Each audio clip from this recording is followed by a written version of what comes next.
من أنا من أنا من أنا لولاكم. Assalamualaikum warahmatullahi wabarakatuh. Yang terhormat dosen pengampu pendidikan bahasa Indonesia yakni Ibu Sri Nurmaningsih, dan yang saya banggakan rekan-rekan prodi akuntansi syariah kelas C. Alhamdulillahirabbil alamin. Assalatu wassalamu ala asrofil anbiya'i wal mursalin sayyidina Muhammadin wa ala alihi wa sahbihi ajma'in. Asyhadu an la ilaha illallah wa asyhadu anna Muhammadan abduhu wa rasuluh, amma ba'du. Sebagai hamba yang beriman, marilah kita panjatkan puja dan syukur kehadirat Allah Subhanahu wa Ta'ala yang telah memberikan kita iman lahir dan batin, serta kesehatan dan kekuatan. Sholawat serta salam semoga tetap tercurah limpahkan kepada junjungan kita Nabi Muhammad SAW yang telah membawa kita dari alam kegelapan menuju ke alam yang terang benderang dengan hadirnya agama Islam. Pendengar yang saya hormati, perkenalkan, saya Rita Maulina, mahasiswi akuntansi syariah IAIN Madura kelas C. Saya akan menyampaikan sebuah pidato yang berjudul Hikmah Maulid Nabi Muhammad SAW 1442 Hijriah. Maulid Nabi Muhammad SAW diperingati setiap tanggal 12 Rabiul Awal, sebab di tahun itu lahirnya manusia yang membawa ajaran agama Islam.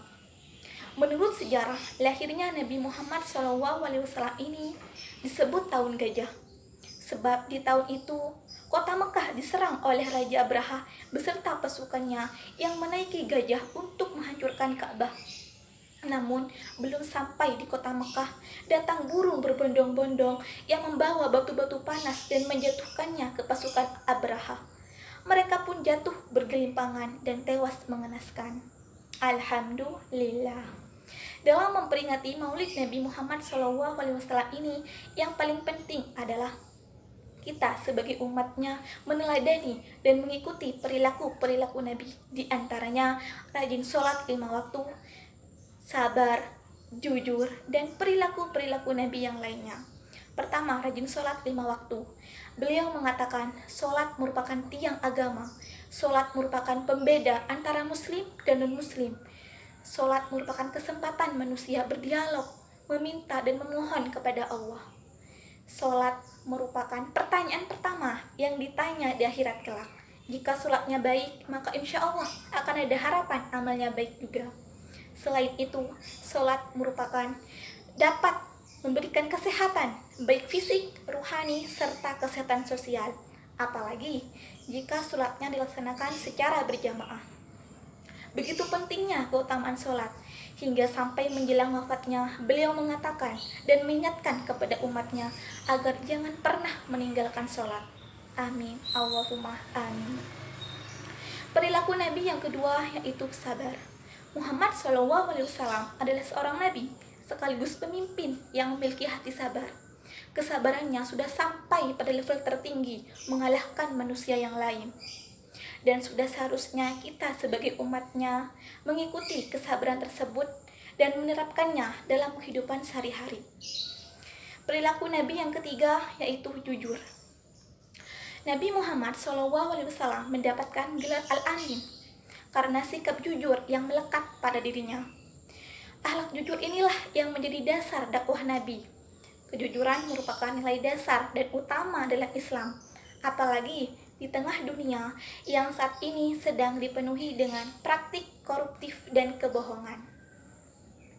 Selain dari ketiga akhlak di atas, jika ingin mendapatkan syafaat Nabi, perbanyaklah membaca sholawat. Jika kita membaca sholawat, insya Allah Nabi ada di dekat kita.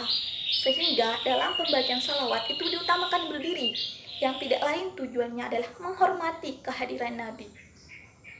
Oleh karena itu, marilah kita mulai membenahi diri dengan meminimalkan perbuatan yang buruk dan memaksimalkan perbuatan yang baik, salah satunya dengan perilaku Nabi di atas. Sekian yang dapat saya sampaikan, namun sebelum saya tutup, marilah kita menundukkan kepala sejenak dan membaca surah Al-Fatihah bersama-sama yang tidak lain tujuannya adalah pertama untuk Nabi kita Muhammad SAW, dan yang kedua untuk negara dan saudara kita yang saat ini tengah berjuang melawan penyakit COVID-19. Semoga senantiasa diberikan kesehatan dan wabah ini segera hilang dari bumi tercinta Indonesia. Amin. Al-Fatihah. A'udzubillahi minasyaitonirrajim. Bismillahirrahmanirrahim. Alhamdulillahirabbil alamin arrahmanirrahim. Maliki yaumiddin. Iyyaka na'budu wa iyyaka nasta'in. Ihdinas siratal mustaqim, siratal ladzina an'amta 'alaihim ghairil maghdubi 'alaihim waladdallin. Akhir kata dari saya, semoga bermanfaat dan mohon maaf jika ada kekurangan, karena yang benar hanya datang dari Allah dan yang salah datang dari diri pribadi. Wassalamualaikum warahmatullahi wabarakatuh. يا حبيب القلب